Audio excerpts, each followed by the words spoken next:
Bukankah pernah datang kepada manusia waktu dari masa yang ketika itu belum merupakan sesuatu yang dapat disebut? Dari ayat ini, ketika Allah Subhanahu wa taala mengatakan lam yakun syai'an madhkura, sesuatu yang belum dapat disebut namanya, ini arasy, ini kursi, ini langit, ini Adam, ini Hawa, ini gunung, ini sungai, ini hutan, dan begitu seterusnya. Belum ada penyebutan itu. Hanya Allah Subhanahu wa taala satu-satunya sang pencipta di alam semesta ini. Ma'asyiral muslimin yang dimuliakan Allah Subhanahu wa taala, dari Waqi ibnu Udusin, dari pamannya dari Abi Razin radhiyallahu anhu, dia mengatakan, ya Rasulullah, aina kana Rabbuna azza wa jal qabla an yakhluqa khalqah. Dia berkata, ya Rasulullah, di manakah Tuhan kita yang maha mulia sebelum menciptakan makhluk-makhluknya? Maka Nabi SAW bersabda, kana fi ama'in ma tahtahu hawa wa ma fawqahu hawa thumma khalaqa arsyahu 'alal ma. Maka Nabi SAW bersabda, Allah berada di ama, di mana ama di bawahnya tidak ada udara dan di atasnya pun tidak ada udara. Kemudian Allah Subhanahu wa taala menciptakan arasy-Nya di atas air. Ma'asyiral muslimin yang dimuliakan Allah Subhanahu wa taala, apa itu ama? Karena di sini Nabi SAW mengatakan bahwa Allah Subhanahu wa taala berada di ama. Disebutkan oleh para ulama seperti yang dikatakan Al-Qadhi, maksudnya Qadhi Iyad, al-muradu bil ama ma la taqbaluhu al-awhamu wa la tudrikuhu al-uqul wal afham,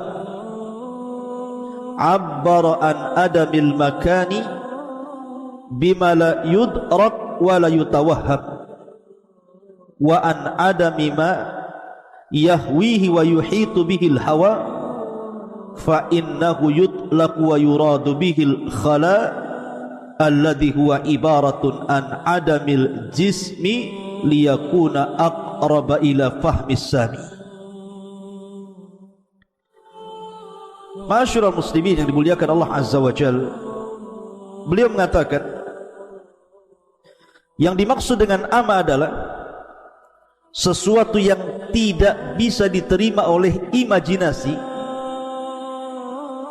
dan tidak bisa digapai oleh akal dan pemahaman. Nabi menunjukkan ketiadaan tempat dengan sesuatu yang tidak bisa dimengerti dan dihayalkan, dan juga menunjukkan ketiadaan sesuatu yang memuatnya atau udara yang melingkupinya. Tentu istilah ini secara mutlak dimaksudkan pada sesuatu kekosongan murni atau disebut dengan khala, yang merupakan istilah bagi ketiadaan materi agar lebih mudah dimengerti oleh para pendengar.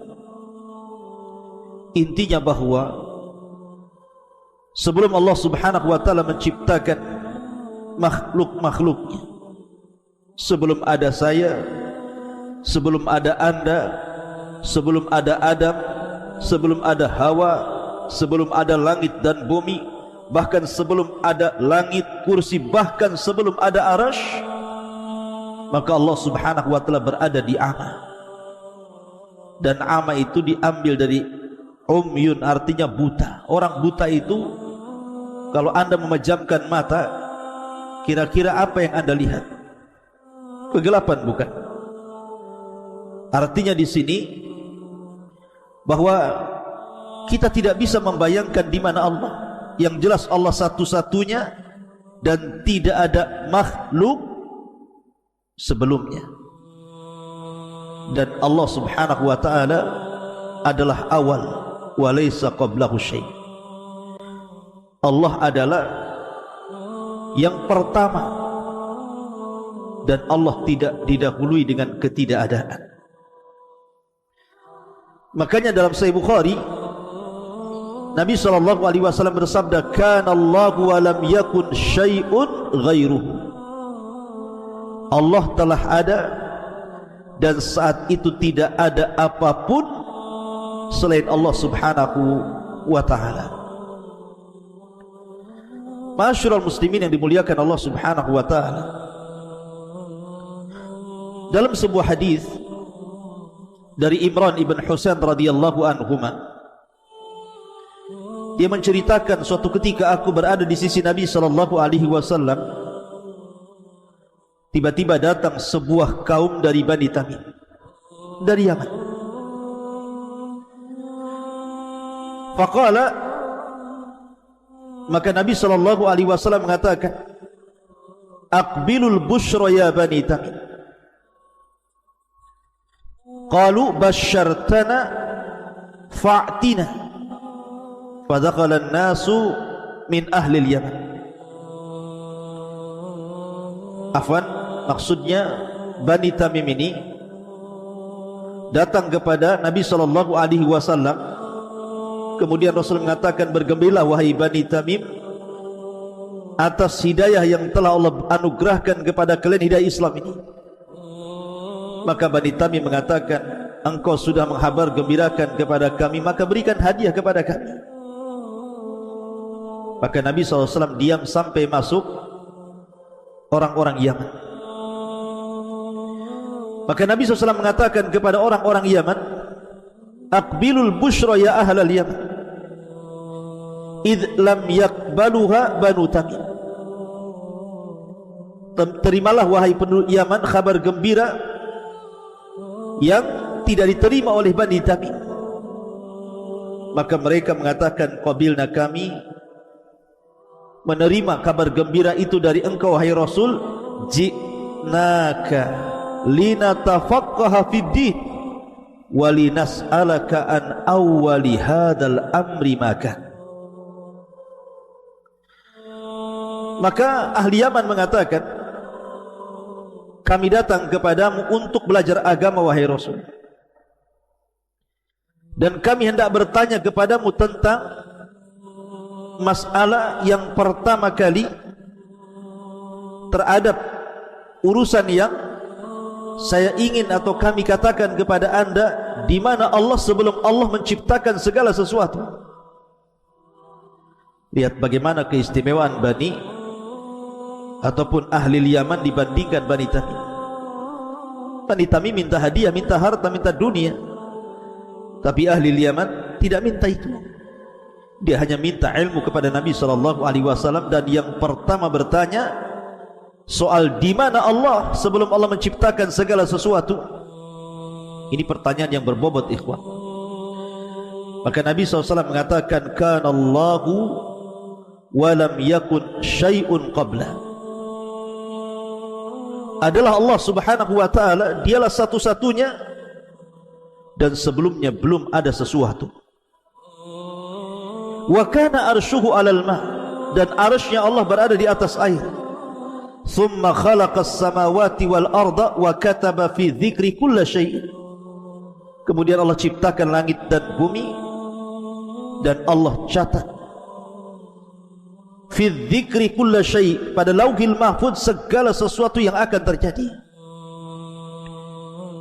Dari dua riwayat, Imran ibn Husain dan juga riwayat yang pertama yang saya baca tadi, Kalau ada orang yang bertanya di mana Allah, sebelum Allah menciptakan segala sesuatu termasuk arsy, kursi dan yang lainnya, maka jawabannya seperti hadis Rasul, kana Allahu wa lam yakun syai'un qabla. Maka Allah satu-satunya dan belum ada sebelumnya sesuatu yang mendahului Allah Subhanahu wa taala. Dalam riwayat yang pertama, kana fil ama, dalam riwayat fis sahab, artinya Allah berada di ama, di kegelapan, di mana atasnya tidak ada udara, di bawahnya juga tidak ada udara, dan dia satu-satunya dan tidak ada yang bersyirikat dengan Allah Subhanahu wa taala. Ma'asyiral muslimin yang dimuliakan Allah Subhanahu wa taala, makanya kita teringat dengan doa Nabi sallallahu alaihi wasallam, Allahumma rabbas samawati sab'i wa rabbal arshil azim, rabbana wa rabba kulli syai'in, faliqal habbi wan nawa, munzilat taurati wal injili wal furqan, a'udzu bika min syarri kulli syai'in anta akhidun binasiyatihi, Allahumma antal awwal falaysa qablaka syai'un, wa antal akhir falaysa ba'daka syai'un, wa antal zahir falaysa fawqaka syai'un, wa antal batin falaysa dunaka syai'un, iqdi 'anna ad-din wa aghnina minal faqri, iqdi 'anna ad-daina wa aghnina minal faqri. Ya Allah, Rabbnya langit yang 7 dan Rabb arsy yang agung, Rabb kami dan Rabb segala sesuatu yang membelah biji-bijian dan biji kurma, Rabb yang telah menurunkan Taurat, Injil dan Quran. Aku berlindung kepadamu dari kejahatan segala sesuatu. Engkaulah yang memegang ubun-ubunnya. Ya Rabb, Engkaulah yang awal, maka tidak ada sesuatu pun sebelummu. Engkaulah yang akhir, maka tidak ada sesuatu pun setelah. Engkaulah yang zahir maha tinggi, maka tidak ada sesuatu pun yang ada di atas. Dan Engkaulah yang maha batin, artinya maha dekat, maka tidak ada sesuatu pun yang lebih dekat darimu. Ya Rabb, lunasilah hutang-hutang kami dan cukupilah kami dari kemiskinan. Hadis dikeluarkan Imam Muslim. Di sini ada kata-kata Allahumma antal awwal falaysa qablaha syai'. Engkau adalah zat yang pertama kali dan sebelumnya tidak ada sesuatu. Sebelummu tidak ada sesuatu. Ia satu-satunya. Dia tidak tercipta dengan sendirinya. Karena mustahil. Kalau seandainya dia tercipta dengan sendirinya, berarti ada makhluk menyatu dengan Khalik. Dan ini muhal, mungkin, mustahil, tidak mungkin. Ma'asyiral muslimin yang dimuliakan Allah Azza wa Jalla, baru setelah Allah Subhanahu wa taala menciptakan makhluknya, dan pertama kali yang diciptakanlah arsy-nya, kemudian qalam, kemudian Allah letakkan arsy-nya di atas air. Baru setelah itu Allah Subhanahu wa taala menciptakan langit dan bumi fi sittati ayyam, selama 6 hari. Dalam hadis Abdullah bin Mas'ud radhiyallahu anhu, Nabi sallallahu alaihi wasallam mengatakan, antara langit dunia dan langit yang kedua itu perjalanan 500 tahun. Langit yang kedua dan ketiga begitu juga 500 tahun perjalanan. Langit ketiga dan keempat juga sama, dan begitu seterusnya. Artinya agungnya Allah Subhanahu wa taala ketika menciptakan langit dan bumi ini, di mana antar langit saja jaraknya 500 tahun perjalanan. Bagaimana yang menciptakannya? Kemudian juga dalam riwayat Nabi sallallahu alaihi wasallam mengatakan kepada Abu Hurairah radhiyallahu anhu, ya Abu Hurairah, inna Allaha khalaqas samawati wal ardi wa ma bainahuma fi sittati ayyam. wahai Abu Hurairah, sesungguhnya Allah telah menciptakan langit dan bumi dan di antara keduanya pada 6 hari. Tsumma stawa 'alal arsy yaumas sabi. Kemudian setelah itu Allah berada di atas ketinggian arsy-Nya pada hari ketujuhnya. Wa khalaqat turbata yaumas sabti. Allah ciptakan tanah di hari Sabtu. Wal jibala yaumal ahad. Dan Allah ciptakan gunung-gunung di hari Ahad. Wasyajara yaumal itsnin. Allah ciptakan pohon atau pepohonan di hari Senin. Wasyarra, dalam riwayat wal makruh yaumas tsulatsa. Dan Allah ciptakan keburukan di hari Selasa. Wan nuru yaumal arbi'a. Dan Allah ciptakan nur, cahaya, pada hari Rabu. Wad dawaba yaumal khamis. Dan Allah ciptakan segala binatang yang melata di hari Kamis. Wa Adam yaumal jum'ati fi akhiri sa'atin minan nahari ba'dal asri. Dan Allah ciptakan Adam di hari Jumat di akhir siang setelah asar sampai maghrib. Ma'asyiral muslimin yang dimuliakan Allah Subhanahu wa ta'ala, intinya bahwa bertanya soal di mana Allah itu pertanyaan yang dibolehkan.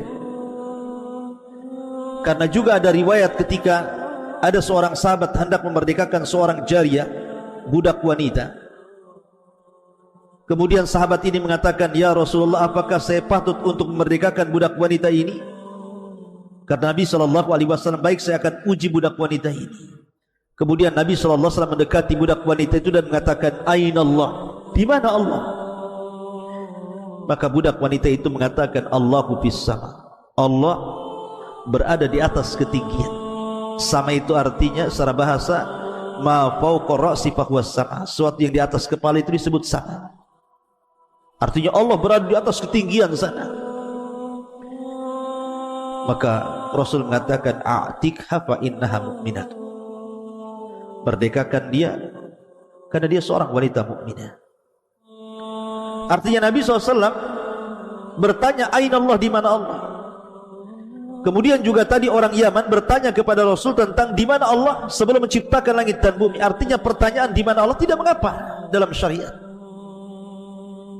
Dan kalau ditanya di mana Allah sebelum menciptakan langit dan bumi, kita katakan Allah fil ama.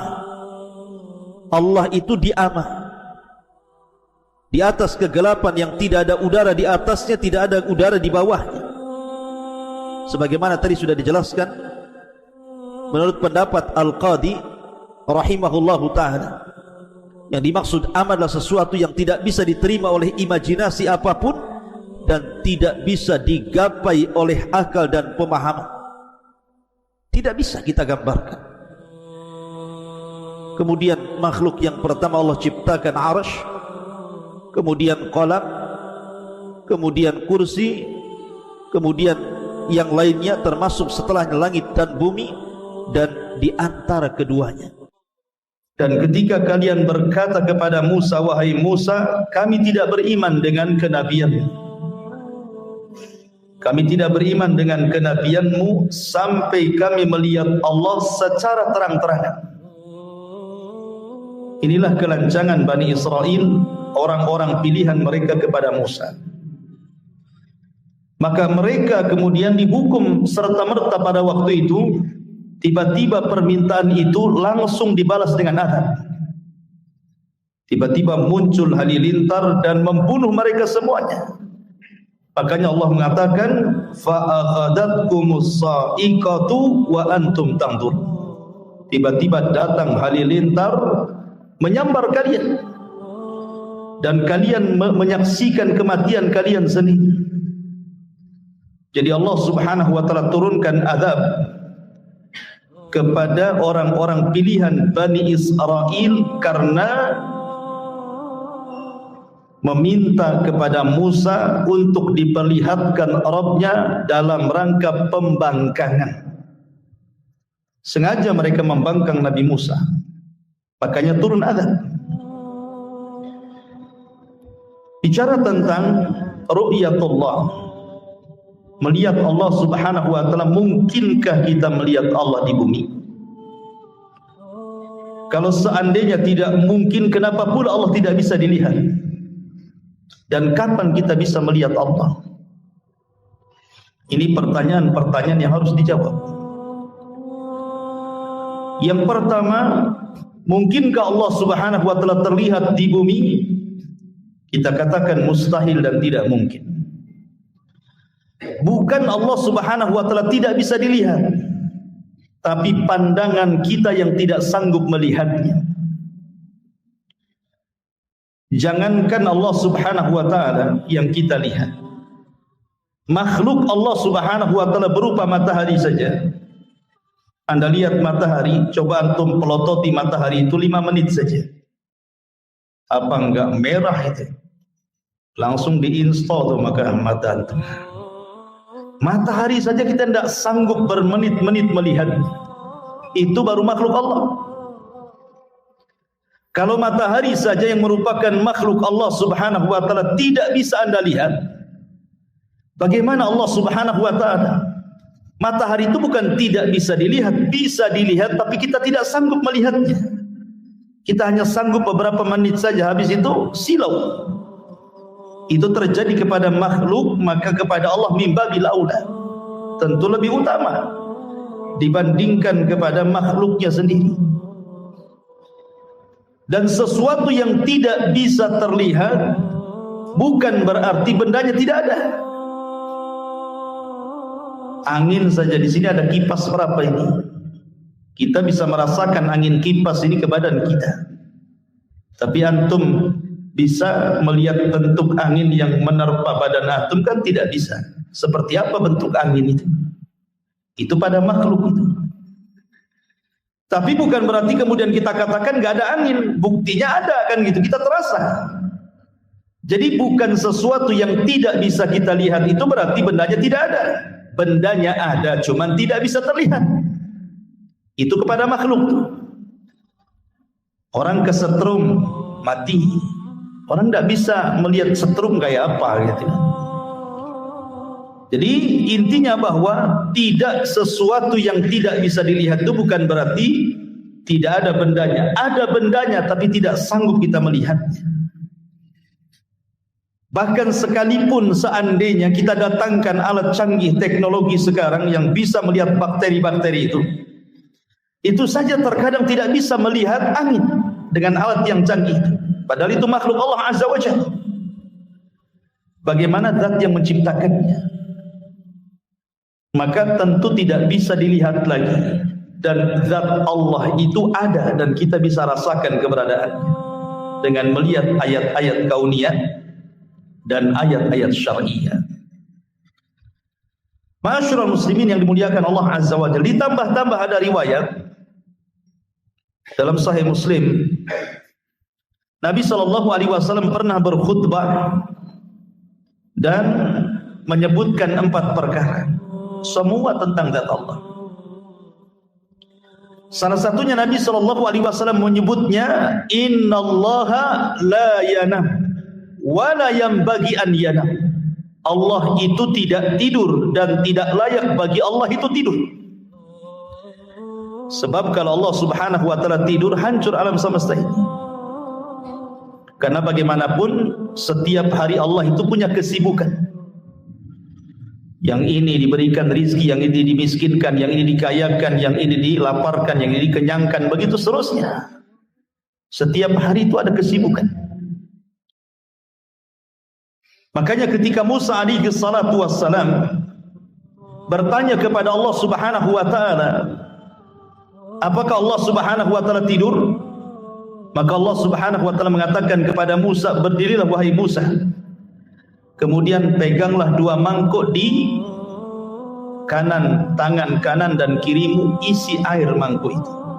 Akhirnya Musa pun mengambil 2 mangkuk, kemudian dipegang seperti itu. Maka Allah katakan, tahan mangkuk itu. Lama-lama Musa ngantuk. Ya, karena kelamaan berdiri, pegang mangkuk itu, ngantuklah Nabi Musa ini. Akhirnya ngantuk, kena siut sedikit, tumpahlah mangkuk itu, kemudian jatuh, kemudian pecah. Maka Allah Subhanahu wa taala mengatakan, ya Musa, kalau diriku ngantuk, maka kondisinya seperti diri. Alam ini akan hancur. Kemudian di ujung hadis Nabi SAW mengatakan ketika bicara tentang tabir Allah, kata Rasul, wa hijabuhun nur. Dalam riwayat hijabuhun nar. Dan tabirnya cahaya, dalam riwayat tabirnya api. Lau kasyafat, kalau seandainya tabir Allah tersingkap, la akhraqat ma bainas samawati wal ardh, maka akan terbakar, akan hancur antara langit dan bumi. Jadi di sini ada hikmah. Kalau ada orang yang bertanya, kenapa Allah Subhanahu wa taala tidak bisa kita lihat? Ini rahmat dari Allah. Jadi kenapa Allah tidak bisa dilihat? Ini bentuk rahmat, sebenarnya kasih sayang Allah. Sebab kalau seandainya tabir Allah tersingkap, kita ini akan terbakar. Kita ini akan hancur, akan binasa gitu ya. Sehingga dengan ditabirnya Allah dari kita dan tabirnya Allah cahaya ataupun api, menunjukkan bahwa tidak terlihatnya Allah dengan kita itu dalam bentuk rahmat kasih sayang Allah kepada kita. Ketika Nabi Musa alaihi salatu wassalam datang menghadap Allah Subhanahu wa taala dan mengatakan, anzur ilaika ya Rabb, aku ingin melihat wajah. Allah Subhanahu wa taala tidak menolak permintaan Musa, tapi Allah mengatakan, lan tarani, kau tidak bisa melihat. Kemudian sebagai bukti Allah tidak menolak permintaan Musa, bukan hanya mengatakan lan tarani, kau tidak bisa melihatku, tetapi kata Allah Azza wa Jalla, walakin dur ilal jabal, kau lihat gunung itu, gunung yang batu isinya itu gunung Tursina itu, kau lihat gunung itu. Fa in istaqarra makana fa sawfa tarani, kalau gunung itu tidak bergeming dari tempatnya, tidak hancur, kalau aku tampakkan kepada gunung itu, engkau akan melihat aku. Apa yang terjadi? Allah berfirman dalam surah Al-A'raf, falamma tajalla rabbuhu lil jabali ja'alahu dakka wa sara Musa sa'iqa. Ketika Allah betul-betul menampakkan dirinya kepada gunung itu, apa yang terjadi? Hancur gunung itu. Gunung itu hancur. Jangankan Allah Subhanahu wa taala memperlihatkan dirinya kepada gunung, seandainya Quran saja turun kepada gunung ini, lau anzalna hadzal Qur'ana ala jabalin la ra'aitahu khashi'an mutasaddian min khasyatillah. Mutasaddi, bisa belah gunung itu karena takutnya kepada Allah. Apalagi Allah menampakkan kepada gunung itu, hancurlah gunung itu. Maka gunung itu hancur, Musa kaget dengan ledakannya, kemudian Musa pun pingsan. Falamma afaqa, ketika Musa sadar, dia mengatakan, tubtu ilaika wa ana awwalul mu'min, aku taubat ya Rabb, aku tidak akan meminta engkau melihat, aku melihat dirimu, dan aku orang yang pertama beriman kepada. Musa saja tidak sanggup melihat Allah gitu. Bahkan orang nomor satu, Sayyidul Anbiya'i wal Mursalin, pemimpinnya para nabi dan rasul, Rasul kita Muhammad sallallahu alaihi wasallam pernah dimi'rajkan sampai ke Sidratil Muntaha dan pernah berdialog dengan Allah tanpa penerjemah. Apakah Nabi sallallahu alaihi wasallam melihat Allah? Tidak. Ketika dilihat, hal ra'aita rabbaka ya Rasulullah, apakah engkau melihat Rabbmu ketika Lailatul Mi'raj, di malam kau dimi'rajkan ke Sidratil Muntaha? Maka Rasul mengatakan, tidak, nurun inni ara, aku hanya melihat cahaya. Rasul hanya melihat tabirnya saja. Wajah Allah tidak bisa dilihat. Karena sekali lagi bahwa pertanyaan kenapa Allah Subhanahu wa taala tidak bisa kita lihat, itu sebagai rahmat bagi kita. Kalau seandainya Allah tersingkap, hancur kita semuanya. Itu kasih sayang Allah Azza wa Jalla. Alhamdulillah. Ya, nikmat dari Allah Subhanahu wa taala. Tapi kapan Allah terlihat? Menurut akidah Ahlussunnah wal Jamaah, bahwa Allah Subhanahu wa taala terlihat itu nanti di sorga. Dan ru'yatullah, bahwa seorang mukmin akan melihat Allah di sorga, itu nikmat terbesar yang pernah Allah anugerahkan di sorga. Jadi nikmat terbesar di sorga itu kita akan mendengar ucapan Allah langsung, kita akan didekatkan di sisi Allah Subhanahu wa taala langsung, dan kita bisa melihat wajah Allah secara langsung. Itulah 3 nikmat terbesar di surga. Didekatkan, mendengar kalamnya, dan melihat wajahnya. Sehingga Allah Subhanahu wa taala disabdakan oleh Nabi sallallahu alaihi wasallam, "Innakum satarawna rabbakum kama tarawna lailata badri tamami la tudahuna syai'an." Kata Rasul, kalian kelak di surga akan melihat Rabb kalian seperti kalian melihat purnama, tidak berdesak-desakan sedikit pun. Bukan Allah seperti bulan, tidak. Di sini tasbihnya tasbih ru'yah. Sebagaimana kita melihat bulan tidak berdesak-desakan, nah begitu juga melihat Allah maksudnya. Bukan Allah seperti bulan, bukan begitu. Ya. Tapi di sini bagaimana Nabi SAW menyabdakan kepada kita, di antara ziyadatun nikmat, dan itu senikmat-nikmatnya kenikmatan surga adalah ru'yatullah. Bahwa Allah Subhanahu wa taala dapat terlihat di surga, tapi di dunia tidak. Anda tidak bisa melihat Allah. Makanya kalau ada orang yang mengaku melihat Allah, dustakan walaupun dalam mimpi. Dustakan. Allah tidak mungkin dilihat. La fi yaqadhah wa la fil manam. Baik ketika tersadar ataupun tertidur. Karena akidah ahli sunnah tidak mungkin Allah terlihat di dunia. Titik. Tidak ada koma lagi. Ya. Tidak terlihat di dunia. Karena itu bentuk rahmat Allah kepada kita. Kalau Nabi saja tidak bisa melihat, apalagi kita. Makanya kalau seandainya ada orang mengaku mampu melihat Allah, dustakan itu. Yang dilihat bukan Allah.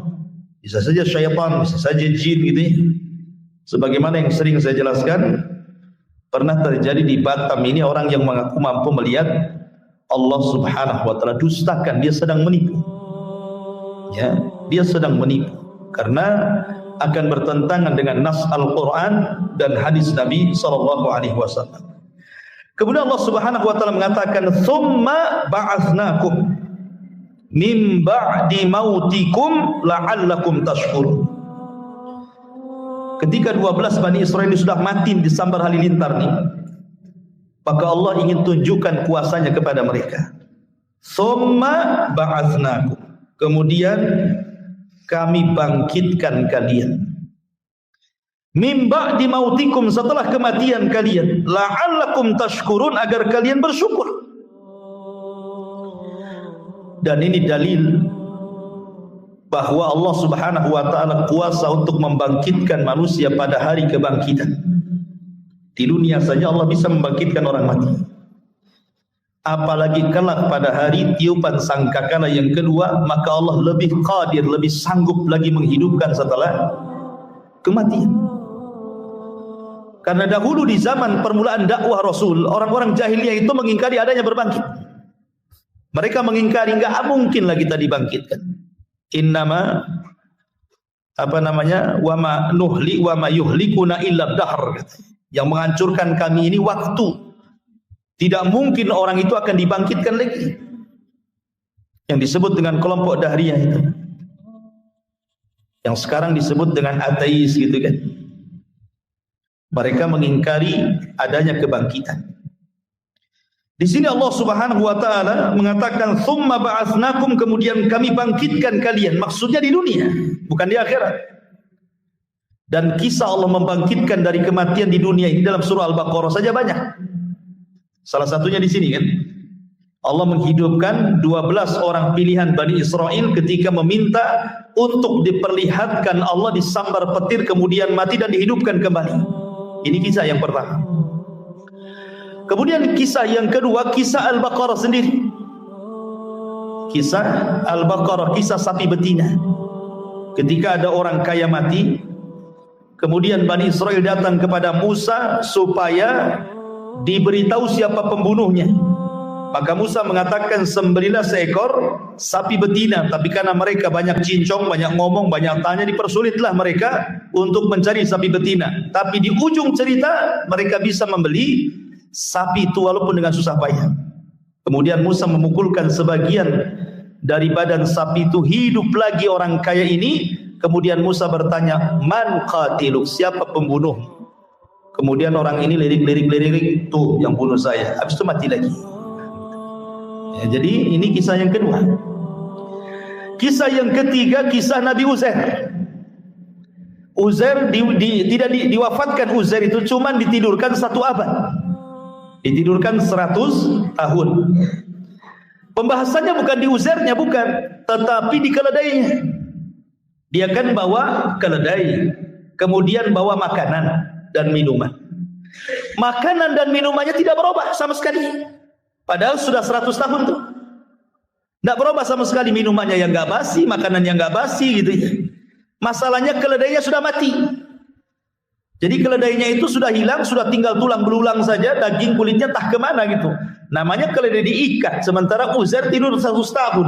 Siapa yang ngasih makan, matilah kan itu. Nah, coba kalau antum tidak percaya, ikat kambing 100 tahun dan kasih makan. Nanti tinggal tulang-tulangnya saja kan gitu. Ketika Uzair melihat keledainya tinggal tulang belulang, tiba-tiba Allah Subhanahu wa taala menghidupkan keledai itu di hadapan Uzair. Tiba-tiba tulangnya terangkai, jadilah tulang keledai, kemudian datang dagingnya entah dari mana, datang kulitnya, jadilah keledai Uzair, dimasukkan ruh, tiba-tiba berteriak seolah kiamat bangkit. Kenapa? Wa'lam annallaha ala kulli syai'in qadir. Supaya Uzair tahu Allah itu segala sesuatu maha mampu. Kenapa? Karena Uzair ketika melihat kota roboh itu, Uzair seolah-olah ragu-ragu.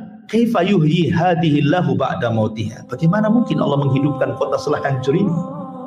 Ya kan? Maka Allah Subhanahu wa taala berikan permisalan, keledai saja yang sudah mati bisa dihidupkan, apalagi kota gitu maksudnya. Maka ini kisah yang ketiga. Kemudian kisah yang keempat, kisah ketika Bani Israel terkena taun.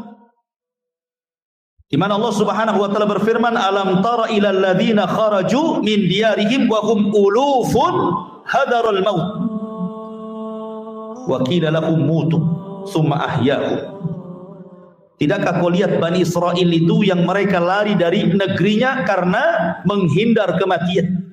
Karena negeri itu turun wabah taun, 70.000 Bani Israel mati di negeri itu terkena wabah taun. Akhirnya kemudian mereka pun lari, tidak mau terkena taun, yang selamatnya tidak mau tinggal di situ, lari ribuan orang. Makanya Allah mengatakan uluf, bukan alaf, uluf, ribuan jumlahnya, banyak sekali, menghindari penyakit taun. Maka mereka pun ke lembah. Rupanya sampai di lembah, malaikat maut sudah nunggu. Kemudian malaikat maut mencabut nyawa mereka semua. Tidak mati karena taun, mati pula oleh malaikat maut. Mereka kan maunya menghindar dari kematian taun. Keluarlah dia. Ke daerah yang mereka inginkan di lembah, rupanya malaikat maut sudah banyak berdiri di situ. Dari sini ada kaidah para ulama, al-hadaru la yamna'ul qadara. Menghindar dari kematian itu tidak mencegah takdir kematian. Anda tidak mati karena corona, bisa aja mati ditabrak sepeda ontel kan, ya kan? Namanya takdir itu siapa yang tahu? Lah ketika orang ini sudah mati semuanya, yang ingin menyelamatkan dari tahun ini, datang seorang nabi namanya Hazkiyah, dari nabi-nabi Bani Israel, Nabi Hazkiyah. Maka Nabi Hazkiyah berdoa kepada Allah Subhanahu wa taala untuk dihidupkan orang-orang ini. Akhirnya Allah Subhanahu wa taala mengabulkan doa Hazkiyah, dihidupkan semuanya. Dan mereka pun beriman kepada nabinya belakangan. Ya kan? Nah, ini kisah yang keempat, Allah menghidupkan setelah kematian. Kisah yang kelima masih dalam Al-Baqarah. Kisah Nabi Ibrahim alaihi salatu wassalam. Ketika dia bertanya kepada Allah, kaifa tuhyil mauta, bagaimana engkau menghidupkan dari kematian ya Rabb? Maka Allah mengatakan, ya Ibrahim, ambil 5 unggas jenis burung-burungan, entah ayam, entah apa yang bisa terbang lah, burung apa gitu kan, 5 unggas, kau potong-potong, kau potong kecil-kecil, dari paha, dari sayap, dari kaki, dari semua kau potong-potong semuanya.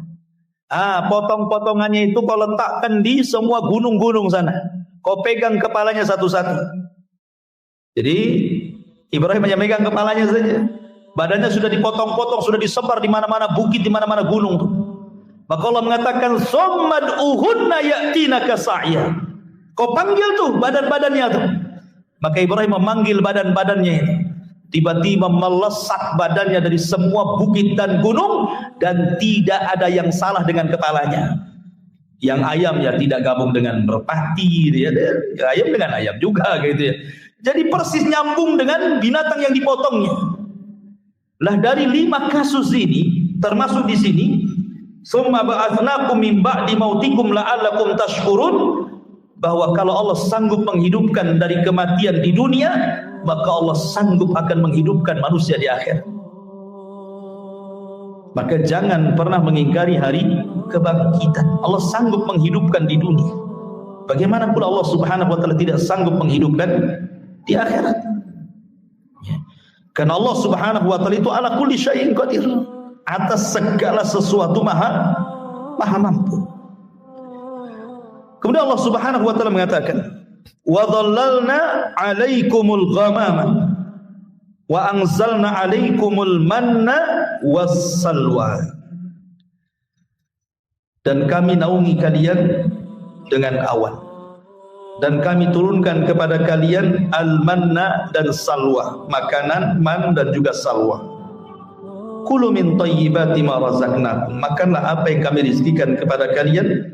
Wa ma zalamuna, dan mereka tidak mendolimi kami, walakin kanu anfusahum yadlimun, mereka lah yang mendolimi diri-diri mereka sendiri. Jadi begini kisahnya, ini kisah lain. Jadi Bani Israel ketika mereka sudah sampai di perbatasan kota Ariha. Ariha itu kota tertua di dunia. Setelah Ariha itu Baitul Maqdis. Jadi pasukan Nabi Musa itu tidak bisa masuk ke Baitul Maqdis kecuali harus melewati satu kota yang disebut dengan Ariha. Sementara orang-orang di Ariha itu sudah dikuasai orang-orang Arab dan keturunan kaum Ad. Sudah ada orang-orang Amalika di sini. Jadi keturunan kaum Ad sudah menguasai Ariha.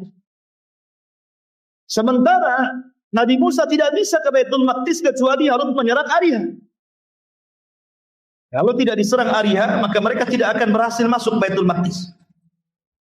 Maka Nabi Musa alaihi salatu wassalam kemudian mengutus orang-orang pilihan yang 12 tadi itu, yang minta diperlihatkan Allah, kemudian disambar petir itu, kemudian mati dihidupkan lagi. Maka Musa mengutus 12 orang itu. Kemudian disuruh mengintai seperti apa kekuatan orang-orang Amalika itu, orang-orang Arab, orang-orang keturunan kaum Ad yang menguasai Ariha itu. Kaget bukan kepalang, rupanya orangnya besar-besar, raksasa-raksasa, orang itu badannya gede-gede gitu, sementara Bani Israel kecil-kecil. Ya. Jadi akhirnya kemudian 12 orang ini melaporkan kepada Musa, kayaknya kita tidak bisa menang. Mereka kaum yang banyak, besar-besar, raksasa badannya, kita ini kecil-kecil mau lawan mereka, katanya. Gimana kita akan menang? Kata Musa, kalian jangan menyebarkan berita ini kepada pasukan Bani Israel, nanti mereka ketakutan. Simpan rahasia ini. Rupanya dari 10 orang itu, dari 12 orang ini, 10 orang malah bercerita ke sana kemari. Akhirnya ketakutanlah pasukan ini. Yang 2 orang ini yang tidak bercerita, salah satunya adalah Yusha ibn Nun, dan satunya saya lupa namanya. Tidak bercerita, ini yang memegang amanah Nabi Musa alaihi salatu wassalam. Makanya nanti Yusha ibn Nun akan menjadi penerus kenabian Nabi Musa. Karena dia orang yang dipercaya Musa dan pemegang amanah. Tapi yang 10 orang pilihan ini cerita ke orang-orang, kita akan menghadapi kaum yang kuat, yang raksasa, yang ini. Takutlah akhirnya pasukan Bani Israel. Ketika Musa alaihi salatu wassalam betul-betul ingin menggerakkan pasukan Bani Israel, berkumpulan mereka di hadapan Musa dan mengatakan, ya Musa, kami sudah tahu kekuatan mereka, kami tidak akan menang. Kalau engkau ingin perang, wahai Musa, idhhab anta wa rabbuka faqatila innaha huna qaidun. Kau berangkat sendiri, ajak Tuhanmu perang berdua, kami duduk di sini, kami akan nonton siapa yang kalah, siapa yang menang, katanya. Kami tidak sanggup. Kalau mau perang, perang sendiri, katanya. Dari sebab itulah maka Allah Subhanahu wa taala turunkan azab kepada mereka berupa mereka diletakkan di bumi itu, mereka tidak bisa keluar karena mereka tidak mau diajak jihad, tidak mau membebaskan Baitul Maqdis, tidak mau melawan orang-orang Amalika yang menguasai Ariha. Akhirnya Allah Subhanahu wa taala azab mereka dengan cara apa? Arba'ina sanatan yatihuna fil ardi. 40 tahun mereka linglung di situ, tidak bisa keluar. Sementara mereka tinggal di padang pasir. Tidak ada bukit, tidak ada gunung, tidak ada pohon, tidak ada lembah, tidak ada air, tidak ada apa-apa. Padang pasir, kering kelontang, lautan padang pasir. Apa yang mau dimakan? Apa yang mau diminum? Tidak ada naungan di atas kepala. Sementara mereka tidak bisa keluar. Makanya kalau antum pernah hidup di Timur Tengah itu, kemudian lihat padang pasir seolah-olah lautan tidak bertepi, bingung orang kalau udah nyasar di padang pasir itu mau kemana ya. Jadi mereka linglung, nggak bisa kemana-mana karena padang pasir semuanya. Maka disebut ardunti, dalam bahasa kita negeri linglung. Mereka nggak bisa keluar dari situ. Lah ketika mereka tidak bisa keluar dari situ dan itu akibat mereka tidak mau diajak jihad, mulailah mereka meminta kepada Musa alaihi salatu wassalam makanan. Musa, kita di padang pasir, apalah yang kita akan makan? Mintalah kepada Rabbmu makanan untuk kami. Maka Musa alaihi salatu wassalam memintakan kepada Allah, turunlah manna dan salwa. Itulah makanan mereka di padang pasir. Ada yang mengatakan manna itu umum. Bahasa Arabnya manna itu diambil dari manna yamunnu. Artinya karunia, artinya apapun yang dihajatkan oleh Bani Israel disediakan. Oh enak kan? Antum minta roti tidak ada, martabak ada, roti canai ada, apapun yang kita mau ada. Itu namanya manna yamunnu gitu, kalau diartikan secara bahasa. Tapi ada juga yang mengatakan manna di sini artinya semacam burung.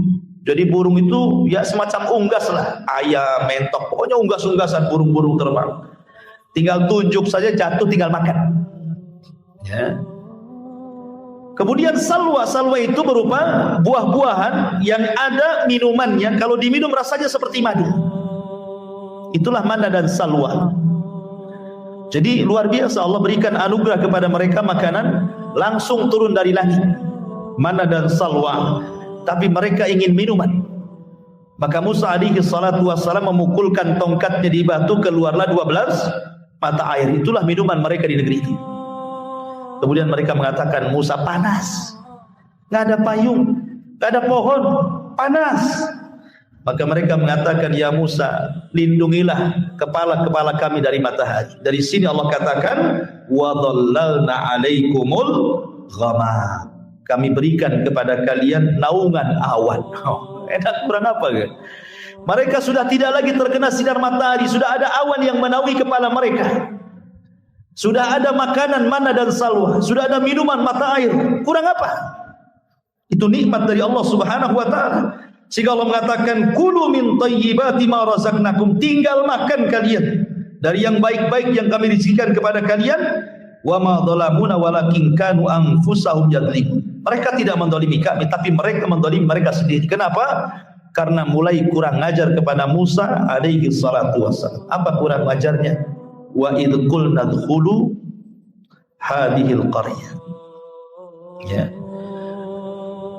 Dan ketika mereka masuk ke sebuah negeri, ini diantara bagaimana Bani Israel ini kisah lain lagi ya, kisah lain. Tetapi nanti kisah yang nyambung dengan kisah Al-Baqarah 57 ini adalah Al-Baqarah 61. Itu nyambung tuh ayatnya nanti kisahnya itu. Jadi antara ayat 57 ke 61, itu nyambung. Nah, kita baca 61-nya baru kita naik ke atas. Wa id qultum ya Musa lan nasbiru ala ta'ami wahid. Wahai Musa, kami nampaknya bosan dimakan manna, makan salwa, makan daging burung, daging mentok, daging ayam. Bosan kan? Ya. Kami pengen lalap-lalapan. Ya, minta lalapan orang ini. Ya. Dikasih daging-dagingan, dikasih buah-buahan yang lezat, salwa. Mereka mengatakan apa? Lan nasbira ala ta'ami wahid. Kami tidak sabar, ini aja yang kita makan. Padahal mereka itu makan lo tidak nyari. Bukan mereka bekerja dulu nyari uang, kemudian dibelikan beras, dimasak. Enggak. Waktunya makan pagi sudah ada, waktunya makan siang sudah ada, waktunya makan sore sudah ada, waktunya makan malam sudah ada. Kurang apa enaknya itu? Tidak dituntut kerja, tidak dituntut apa, tinggal makan saja. Tapi mereka kaum yang tidak bersyukur. Mereka mengatakan, lan nasbira ala ta'ami wahid. Bosan kami dengan satu makanan ini. Fad'u lana rabbaka yukhrij lana mimma tumbitul ardh. Cobalah kau berdoa kepada Rabb wahai Musa. Keluarkanlah sayur-sayuran dari bumi ini. Mim baqliha wa kisaiha wa fumiha wa adasiha wa basaliha. Bayangkan dari bawang-bawangan. Ya kan? Pokoknya mereka minta lalapan yang sifatnya dari sayur-mayuran. Ya. Mimbakliha dari sayur-mayuran, wa kisaiha wa fun dari kacang-kacangan, wa adasi wa basole dari bawang-bawangan, bayangkan. Maka Musa mengatakan, atastabdiluna alladhi huwa adna billadhi huwa khair. Engkau memilih yang rendah pada Allah sudah kasih yang lebih baik. Allah kasih terbaik makanan ini karena Allah sendiri yang nurunkan dari langit.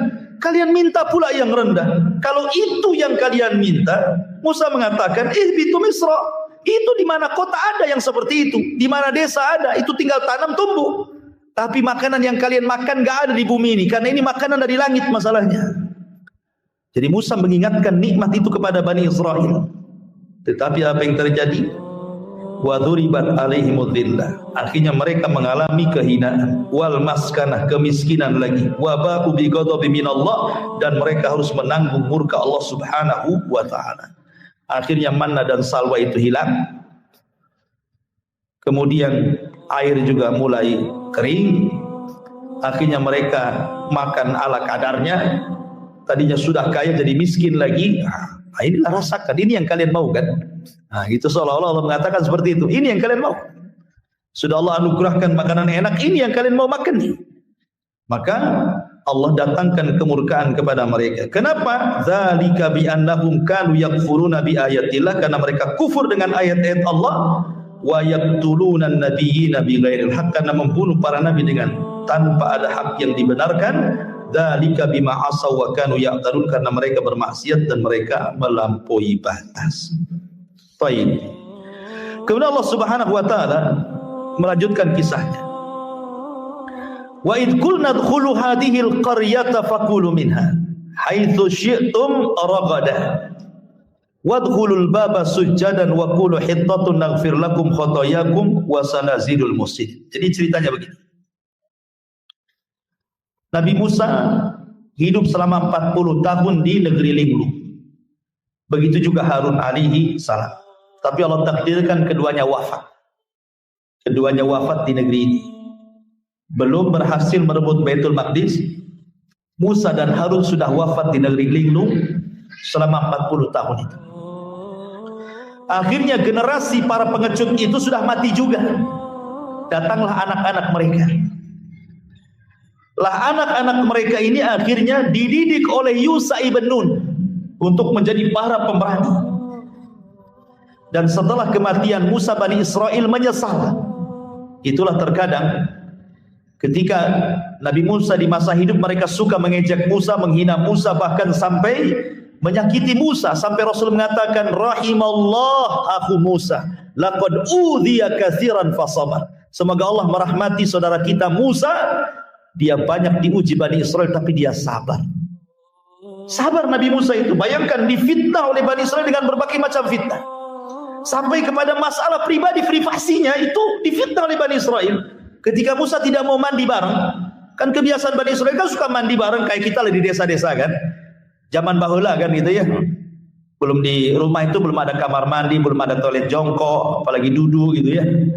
Orang berak masih ditapak, masih di ini kalau di orang-orang yang dekat laut, kalau di sungai ya di sungai gitu ya.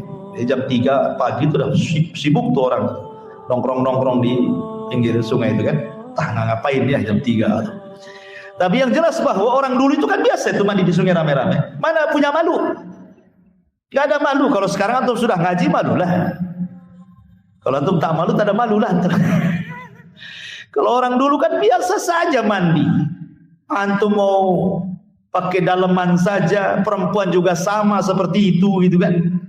Ya, makanya orang dulu itu banyak orang intip-intip di pohon-pohon pisang, di pohon-pohon mangga. Artinya apa? Karena kebiasaan orang dulu seperti itu. Artinya apalagi di zaman Nabi Musa kan yang tahu ratusan tahun yang silam ya kan. Di zaman kita kecil-kecil antum yang orang desa aja ngalami itu mandi di sungai. Apalagi di zaman Nabi Musa. Mereka mandi bareng di sungai. Tapi Musa itu punya sifat malu yang luar biasa. Tidak mau mandi rame-rame, dia mau mandi sendiri aja. Disitulah difitnah.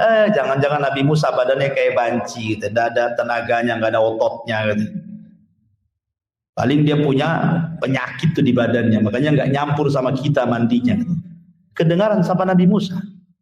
Musa sabar saja. Tapi Allah Subhanahu wa taala tentu tidak akan membiarkan nabinya dihinakan oleh kaumnya kan. Man adzali waliyan faqad adzantu bil harbi. Jangan lagi seorang nabi wali saja disakiti Allah ajak perang. Apalagi nabi. Maka ketika Nabi Musa mandi sendiri, diletakkan celana bajunya di atas batunya, Allah sengaja batu itu dibuat jalan. Batunya lari. Musa ngejar-ngejar batu karena pakaian di atas batu masalahnya. Ini kalau nggak dikejar pakaian saya di batu itu, bayangkan Allah buat batu itu berjalan, dikejarnya batu itu karena mau ngambil pakaian. Rupanya batu itu lari ke tengah-tengah Bani Israil yang sedang mandi. Otomatis Musa sedang mengejar batu kan gitu, telanjang gitu kan. Nampaklah sama di Bani Israil itu kan badan dia kan. Wow, ternyata badannya sangat indah, sangat steril, mulus, tidak ada penyakit. Rupanya yang kami tuduhkan kepada dia nggak benar. Sampai masalah privasi mereka nuduh Nabi Musa itu. Ya. Bahkan ketika Nabi Harun meninggal, yang difitnah membunuh Harun itu adalah Musa. Bahkan Nabi Musa ya, Nabi Harun yang meninggal wajar. Tapi karena Harun lebih dicintai Bani Israel, ketika mereka tidak melihat kematian Harun, hanya dilihat Nabi Musa, mereka nuduh bahwa Musa membunuh Harun. Sampai ketika kematian Harun, dituduh Musa yang membunuh Harun abangnya. Makanya wajar kalau Rasul mengatakan, rahimallah akhu Musa laqad udhiya katsiran fasabar. Sungguh Allah rahmati saudara kita Musa, dia banyak diuji Allah tetapi dia sabar. الذين يحملون العرش ومن حوله يسبحون بحمد ربهم ويؤمنون به. Menguak rahasia makhluk terbesar yang pernah Allah Subhanahu wa taala ciptakan di alam semesta ini. Apa itu? Arsyur Rahman, arsy Allah Subhanahu wa taala. Ma'asyiral muslimin yang dimuliakan Allah Subhanahu wa taala, bicara tentang arsy, maka arsy banyak disebutkan di dalam Al-Quranul Karim dan hadis-hadis Nabi SAW tentang sifat-sifatnya. Sebut saja beberapa ayat dalam Al-Quran, contohnya surah Ghafir ayat 7, Allah katakan, alladzina yahmilunal arsya wa man hawlahu yusabbihuna bihamdi rabbihim wa yu'minuna bihi wa yastaghfiruna lilladzina amanu. Malaikat-malaikat yang memikul arsy dan juga malaikat-malaikat yang ada di sekitar arsy, mereka bertasbih dengan memuji Rabb mereka, dan mereka beriman dengan Allah dan memintakan ampun akan dosa orang-orang yang beriman. Di sini Allah Subhanahu wa taala menyebut kata-kata al-arsy. Kemudian juga ayat yang lain dalam surah Al-Haqqah ayat 17, Allah katakan wa yahmilu arsya rabbika fawqahum yawma idzin thamani. Dan malaikat yang memikul arsy Rabbmu pada hari itu jumlahnya 8. Ada yang mengatakan 8 malaikat yang memikul arsy. Ada yang mengatakan 8 saf dari kalangan malaikat yang jumlahnya tidak ada yang tahu kecuali Allah, saking banyaknya. Wa ma ya'lamu junuda rabbika illa hu, dan tidak ada tahu jumlah berapa tentara Allah dari kalangan malaikat kecuali Allah saja yang tahu. Ma'asyiral muslimin yang dimuliakan Allah Subhanahu wa taala, Kemudian juga hadis Nabi sallallahu alaihi wasallam. Nabi sallallahu alaihi wasallam bersabda ketika bicara tentang keistimewaan zikir kepada Allah Subhanahu wa taala, subhanallah wa bihamdihi adada khalqihi wa ridha nafsihi wa zinata arsyih wa midada kalimatih. Jadi suatu ketika Nabi sallallahu alaihi wasallam pernah di masjid sampai waktu duha. Kemudian Nabi sallallahu alaihi wasallam terus-menerus seperti itu duduk di masjid sampai akhirnya datanglah sahabat Nabi sallallahu alaihi wasallam kemudian bertanya soal kenapa Nabi sallallahu alaihi wasallam duduk seperti itu dari subuh sampai waktu duha. Maka Nabi sallallahu alaihi wasallam menjelaskan tentang bahwa dia senantiasa membaca 4 kalimat ini. Salah satunya adalah waridha nafsihi wa zinata arsy, dan beratnya arsy Allah Subhanahu wa taala. Artinya bahwa kalimat arsy itu disebutkan di dalam Al-Qur'an dan juga disebutkan dalam hadis Nabi sallallahu alaihi wasallam. Adapun di antara sifat-sifatnya, maka Allah Subhanahu wa taala menyebutkan di antara sifat-sifat arsy itu yang pertama bahwa arsy Allah Subhanahu wa taala disifati dengan Al-Majid. Dzul arsy Al-Majid. Majid itu artinya yang maha luas lagi maha besar. Mutawassi al-azim. Jadi makhluk yang sangat luas sekali dan besar sekali. Makanya dalam ayat yang lain juga Allah Subhanahu wa taala mengatakan dzul arsyil azim. Pemilik arsy yang sangat agung, yang sangat besar. Ya wajar karena arsy Allah Subhanahu wa taala adalah makhluk yang paling besar yang Allah ciptakan di alam semesta ini. Anda bisa bayangkan sebuah hadis Nabi sallallahu alaihi wasallam. Hadis ini dari Abdullah ibn Mas'ud radhiyallahu anhu. Dia mengatakan bainas sama'id dunya wallati taliha 500 amin. Jarak antara langit satu ke langit berikutnya itu sejauh 500 tahun perjalanan. Wa baina kulli sama'in was sama'i 500 amin. Dan jarak antara langit ke langit berikutnya juga 500 tahun perjalanan. Wa bainas sama'is sabi'ati wal kursi 500 amin. Bahkan jarak antara langit ke-7 ke kursi Allah itu juga 500 tahun perjalanan. Ma'asyiral muslimin yang dimuliakan Allah Subhanahu wa taala. Kemudian Rasul mengatakan, Abdullah bin Ibnu Mas'ud mengatakan wa baina kursi wal ma 500 amin. Dan jarak dari kursi ke air yang ada di atas langit itu juga 500 tahun perjalanan. Wal arsyu fawqal ma. Dan arsy itu di bawah air. Dan arsy itu di atas air.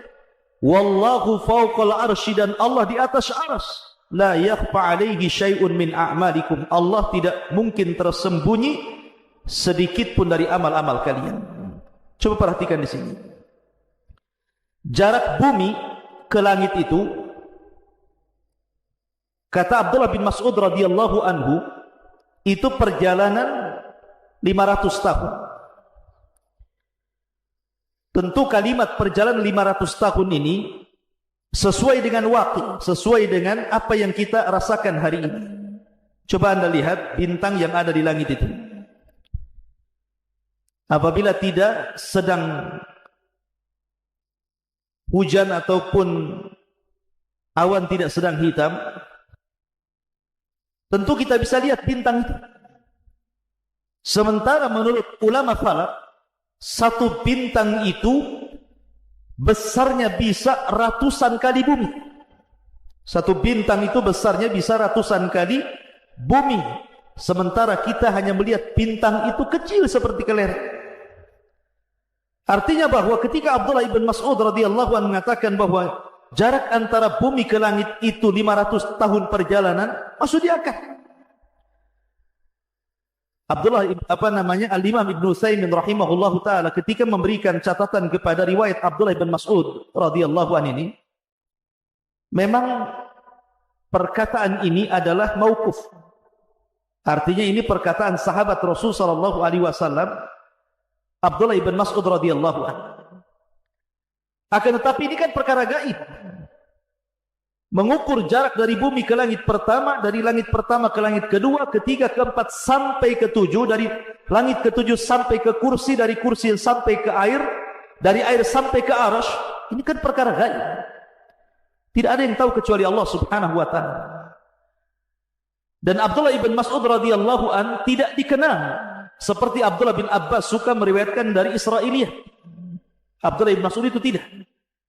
Dia tidak dikenal suka mengambil dari riwayat Israiliyah, sehingga pertama ini perkara gaib, yang kedua Abdullah bin Mas'ud tidak terkenal mengambil dari kisah Israiliyah, maka Syekh Utsaimin menghukumi bahwa perkataan Ibnu Mas'ud itu ala hukmir raf'i, artinya marfu sampai kepada Nabi sallallahu alaihi wasallam. Lihat bagaimana jaraknya. Langit pertama ke kedua 500 tahun perjalanan, kedua ke ketiga 500 tahun perjalanan, ketiga ke empat 500 tahun perjalanan, begitu juga sampai ke 7. Berarti arsy Allah Subhanahu wa taala itu tinggi sekali. Karena di atas air. Bumi, 7 lapis langit, kursi, air, arsy. Dan tidak ada makhluk setelah Allah yang paling tinggi kecuali arsy Allah Subhanahu wa taala. Adapun besarnya, maka Nabi sallallahu alaihi wasallam dalam hadis Abu Dzar Al-Ghifari radhiyallahu anhu, dia pernah berkata, "Qultu ya Rasulullah." Aku katakan, "Ya Rasulullah, ayyuma anzala 'alaika a'zam?" Surat apa yang turun kepadamu yang paling mulia dalam Al-Qur'an ini? Maka Nabi SAW mengatakan ayatul kursi. Ayat kursi. Kemudian summa qala, dia mengatakan, ya Abu Dzar, mas samawatu sab'u ma'al kursi illa kahalaqati mulqatin bi ardi falatin wa fadlul arsy 'alal kursi ka fadlil falati 'alal halaqati. Ya Abu Dzar, sesungguhnya 7 lapis langit ini bila dibandingkan dengan kursi Allah, maka seperti cincin dilempar ke padang pasir. Jadi kalau seandainya kita bandingkan besarnya 7 lapis langit itu, yang satu langit saja, langit dunia terbentang dari barat ke timur, utara dan selatan, hampir tidak ada batas dan tidak ada tepinya. Lah besarnya langit pertama digabungkan dengan langit kedua, digabungkan dengan langit ketiga, keempat, kelima, keenam sampai ke-7. Kemudian dibandingkan dengan besarnya kursi. Maka Nabi SAW mengatakan 7 lapis langit itu ibarat cincin yang dilempar ke padang pasir, dan padang pasir itu kursinya Allah. Kemudian Nabi SAW mengatakan wa fadlul arsy 'alal kursi. Adapun keutamaan arsy dibandingkan kursi, ka fadlil falati 'alal halaqah. Seperti keutamaan al-falat di atas cincin halaqah tadi. Artinya bahwa kalau seandainya kursi Allah Subhanahu wa taala digabungkan dengan 7 lapis langit, kemudian dibandingkan dengan arsy Allah Subhanahu wa taala, maka seperti cincin dilempar ke padang pasir, cincinnya itu kursinya dan 7 lapis langit, adapun padang pasir itu arsy Allah Subhanahu wa taala. Anda bisa bayangkan besarnya arsy Allah Subhanahu wa taala dan tingginya arsy Allah Subhanahu wa taala. Dan itu satu makhluk. Bagaimana dengan yang menciptakannya? Allahu Akbar. Allah lebih besar dibandingkan seluruh makhluknya. Ma'asyiral muslimin yang dimuliakan Allah Subhanahu wa taala. Bahkan ketika Allah Subhanahu wa taala dan Rasulnya menceritakan tentang malaikat-malaikat yang memikul arsy, dan itu sudah saya sebutkan di awal, di mana Allah Subhanahu wa taala berfirman tentang masalah para malaikat pemikul arsy ini, wa yahmiluna arsya rabbika fawqahum yauma idzin thamani. Dan malaikat yang memikul arsy Rabbmu pada hari itu di atas, wa yahmiluna arsya rabbika, dan malaikat yang memikul arsy Rabbnya jumlahnya samani. Saya katakan di awal bahwa kalimat samania, kalimat 8 ini, ada yang mengartikan maksud 8 di sini artinya 8 malaikat. Tapi ada juga yang mengatakan yang dimaksud 8 di sini adalah 8 saf. Jadi malaikat itu bersaf-saf ketika memikul arsy Allah Subhanahu wa taala, sehingga jumlahnya 8 saf. Dan satu saf itu tidak diketahui berapa jumlah malaikat yang memikul arsy Allah Subhanahu wa taala. Nabi sallallahu alaihi wasallam pernah bersabda dalam hadis Jabir bin Abdullah radhiyallahu anhu, "Adzina li an uhadditsa an malakin min malaikatin min hamalatil arsy."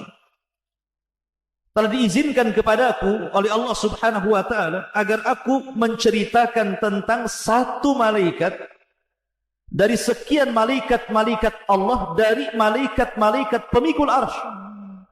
Perhatikan di sini. Nabi sallallahu alaihi wasallam ingin menceritakan berapa besarnya malaikat dari sekian para malaikat yang memikul arsy Allah Subhanahu wa taala. Kata Nabi sallallahu alaihi wasallam, "Innama baina sakhmati udhunihi ila atikihi masirata sab'umi'ati amin." Jarak antara daun telinga malaikat pembawa arsy ini sampai ke pundaknya itu sama dengan 700 tahun perjalanan. Dari daun telinga sampai bahunya di sini. Panjangnya lehernya malaikat pemikul arsy itu sejauh 700 tahun perjalanan. Subhanallah, ini baru mensifati lehernya saja. Kemudian dijelaskan juga, ini baru menjelaskan lehernya. Kata Nabi sallallahu alaihi wasallam, dan tingginya malaikat ini, malaikat pemikul arsy ini, kakinya, rijlahu, qad maraqat rijlahul arda sabi'ata wal arsyu ala mankibihi wa huwa yaqul subhanak aina kuntu wa aina takun. Di mana kedua kaki malaikat pemikul arsy ini nembus sampai ke lapisan langit yang paling dasar. Bayangkan, kedua kaki malaikat pemikul arsy ini menembus sampai ke dasar yang paling dalam dari lapisan-lapisan bumi. Kemudian badannya menjulang menembus lapisan-lapisan 7 langit yang ada di langit, sampai melintasi kursi, sampai melintasi air, sampai kemudian pundaknya baru memikul arsy Allah Subhanahu wa taala. Seraya berkata, subhanak aina kunt wa aina takun. Lihat bagaimana besarnya malaikat pemikul arsy ini. Satu malaikat saja, lehernya dari telinga sampai ke bahu, perjalanan 700 tahun perjalanan. Kemudian kakinya menembus lapisan bumi yang paling dasar dari 7 lapis bumi, kemudian badannya menjulang sampai menembus 7 lapis langit, sampai menembus kursi, sampai menembus air, kemudian bahunya memikul arsy Allah Subhanahu wa taala. Itu satu malaikat. Kalau yang mentafsirkan bahwa yang dimaksud dalam Al-Quran wa yahmilu arsya rabbika fawqahum yawma idzin thamani. Dan yang memikul arsy Rabbmu fawqahum yawma idzin thamaniya, di atas mereka pada hari itu thamaniya, 8 sab-sab malaikat yang tidak ada yang tahu jumlah mereka kecuali Allah. Berarti jumlah malaikat yang sebesar itu ramai sekali, tidak tahu jumlahnya kecuali Allah. Semua bahu mereka memikul arsy Allah Subhanahu wa taala. Betapa besarnya arsy Allah Subhanahu wa taala dipikul oleh malaikat yang tidak tahu jumlahnya, sementara badan mereka sudah saya sifati sebagaimana sabda Nabi sallallahu alaihi wasallam, seperti itu besarnya para pemikul arsy Allah Subhanahu wa taala. Dan kalau yang dimaksud thamaniyah 8 pemikul arsy, 8 malaikat pemikul arsy, maka 8 malaikat pemikul arsy sebesar yang tadi sifatkan Nabi sallallahu alaihi wasallam. Subhanallah. La haula wala quwata illa billah. Allahu akbar. Ma'asyiral muslimin yang dimuliakan Allah Subhanahu wa taala. Dan arsy Allah Subhanahu wa taala itu memiliki tiang-tiang. Makanya dalam sebuah hadis Nabi sallallahu alaihi wasallam mengatakan, yus'akun nas yaumal qiyamah fa aqunu awwal man yafiq fa idza bi Musa akhadha biqaimati min qawami'il arsy. Pada hari kiamat manusia akan dipingsankan, maka aku orang yang pertama kali siuman, maka aku melihat Musa sedang memegang satu di antara tiang-tiang arsy Allah Subhanahu wa taala. Artinya arsy itu punya tiang. Kemudian juga arsy adalah atapnya surga. Jadi surga itu di bawah arsy. Dan arsy itu adalah atapnya surga Firdausil A'la. Sebagaimana sabda Nabi sallallahu alaihi wasallam, "Idza sa'altumullaha fas'alul Firdausil A'la fa innahu a'lal jannah wa fawqahu arsyur rahman." Apabila kalian hendak meminta surga, mintalah surga Firdaus, surga yang paling tinggi. Karena atapnya surga ini adalah arsy Allah Subhanahu wa taala. Dan setiap hari matahari selalu datang menemui Allah Subhanahu wa taala dan sujud di bawah arsy Allah Subhanahu wa taala.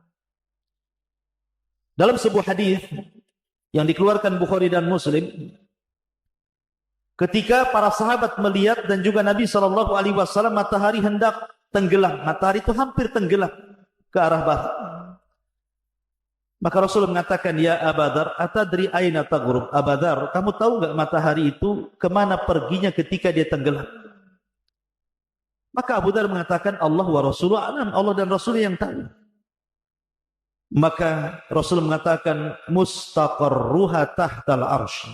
Dia kembali menghadap Allah di bawah arsy. Fa innaha tadhhabu hatta tasjuda tahtal arsy. Matahari itu ketika tenggelam dia berupaya pergi menghadap Allah, kemudian sujud kepada Allah di bawah arsy Allah Subhanahu wa taala. Imam Nasai menambahkan, tasta'dhinu fayu'dhanu laha wa yushiku an tasta'dhina fala yu'dhana laha. Maka dia pun meminta izin untuk terbit kembali dan hampir-hampir tidak diizinkan untuk terbit kembali. Dalam riwayat hampir-hampir dia meminta izin terbit dari barat, tetapi Allah Subhanahu wa taala belum mengizinkannya, dan kelak pada hari kiamat akan mengizinkannya, di mana matahari akan terbit dari barat dan akan tenggelam ke arah timur. Dari sini menunjukkan bahwa matahari ini setiap tenggelam dia menghadap Allah kemudian sujud di bawah arsy Allah Subhanahu wa taala. Ma'asyiral muslimin yang dimuliakan Allah Subhanahu wa taala, ada perselisihan para ulama, apakah arsy ini makhluk yang pertama kali dicipta Allah ataukah yang lain? Ada yang mengatakan bahwa makhluk yang pertama kali diciptakan Allah adalah arsy. Dan itu berdasarkan hadis Abdullah ibn Amr. Kataballahu maqadira al-khalaiq qabla an yakhluqa as-samawati wal ard bi 50,000 sanatin qala wa arshuhu 'alal ma'. Allah Subhanahu wa taala mencatat takdir-takdir seluruh makhluk sebelum Allah ciptakan langit dan bumi 50.000 tahun. Dan arsy Allah subhanahu wa ta'ala berada di air, berada di atas air. Ada juga yang mengatakan bahwa yang pertama kali diciptakan Allah adalah cahaya dan kegelapan. Dan ini yang dikuatkan oleh Imam Ibnu Jarir. Ada juga yang mengatakan bahwa yang pertama kali diciptakanlah air. Ada juga yang mengatakan bahwa yang pertama kali diciptakan adalah al-qalam.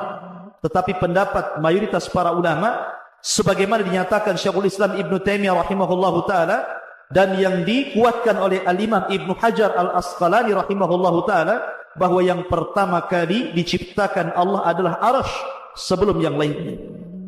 Artinya arsy adalah ciptaan Allah yang pertama dan yang terbesar, dan arsy seolah-olah menjadi kubah seluruh makhluk yang diciptakan Allah setelahnya. Ma'asyiral muslimin yang dimuliakan Allah subhanahu wa ta'ala, arsy sebesar ini rupanya bisa bergoncang. Arsy sebesar ini rupanya bisa bergegar dan bergoncang. Kapan itu? Ketika kematian seorang sahabat Nabi sallallahu alaihi wasallam, Sa'd bin Mu'adz. Abi Sa'id Al-Khudri radhiyallahu anhu mengatakan, ihtazzal arsy li mauti Sa'd bin Mu'adz. Sesungguhnya arsy Allah subhanahu wa ta'ala bisa bergoncang, bisa bergegar, bisa bergoyang karena kematian Sa'd bin Mu'adz. Bahkan wa futihat lahu abwabus sama, semua pintu-pintu langit terbuka saat kematian. Wa syahidahu sab'una alfan minal malaika. Bahkan 1.000 dari kalangan malaikat, 70.000 dari kalangan malaikat turun dan menyaksikan kematian Sa'd bin Mu'adz. Walam yanzilu ilal ardi qabla dhalik, dan malaikat-malaikat tidak pernah turun sebelumnya kecuali karena kematian Sa'd ibn Mu'adz radhiyallahu anhu. Ma'asyiral muslimin yang dimuliakan Allah subhanahu wa ta'ala, inilah di antara keterangan tentang masalah arsy Allah subhanahu wa ta'ala. Lalu apa itu arsy? Arsy itu apa sebenarnya? Ma'asyiral muslimin yang dimuliakan Allah subhanahu wa ta'ala, kalau kita mengacu ke bahasa Arab, arsy itu memiliki beberapa makna. Yang pertama, arsy itu artinya singgasana raja. Arsy itu artinya adalah singgasana raja. Sarir, as-sarir lil malik, singgasana bagi seorang raja. Dan itu sebagaimana isyarat firman Allah azza wa jalla, walaha arsyun azim. Ketika Hudhud melihat istana Ratu Balqis, maka Hudhud mengatakan di hadapan Sulaiman, walaha arsyun azim, dan wanita itu, ratu itu memiliki singgasana yang sangat besar. Artinya bahwa secara bahasa arsy itu as-sariru lil malik. Ada juga yang mengatakan secara bahasa bahwa arsy itu syaqful bait, atap rumah itu disebut arsy. Makanya ketika Nabi SAW menyebutkan tentang ruhnya syuhada, kal qanadil al mu'allaqa bil arsy, seperti ruh yang diletakkan di kendil-kendil kemudian digantung di atap-atap arsy. Ada juga yang mengatakan yang dimaksud arsy secara bahasa itu artinya tiang dari sesuatu. Tiang dari sesuatu. Kemudian juga ada yang mengatakan bahwa arsy juga ada yang mengatakan bagian dari punggung kaki. Bagian daripada punggung kaki, wallahu alam. Tetapi Al-Imam Ibnu Katsir rahimahullahu taala ketika menjelaskan tentang makna arsy Allah subhanahu wa taala, ketika mereka mengatakan apakah kursi adalah arsy, kemudian ulama menjawab bahwa kursi sendiri arsy sendiri. Adapun kursi adalah maudhi'u qadamar rahman, tempat berpijaknya kedua kaki Allah subhanahu wa ta'ala. Ini menurut pendapat yang paling sahih, dan arsy itu jauh lebih besar dibandingkan itu. Dan arsy adalah Sehingga sana Allah Subhanahu wa taala yang memiliki tiang-tiang yang besar sekali, kemudian juga memiliki lebar yang luar biasa, memiliki besar yang sangat besar, dan dipikul oleh 8 malaikat atau 8 saf para malaikat. Dan arsy Allah Subhanahu wa taala makhluk yang pertama kali diciptakan Allah Subhanahu wa taala. Itu menurut Al-Imam Ibnu Katsir rahimahullahu taala dalam kitabnya Al-Bidayah wan Nihayah.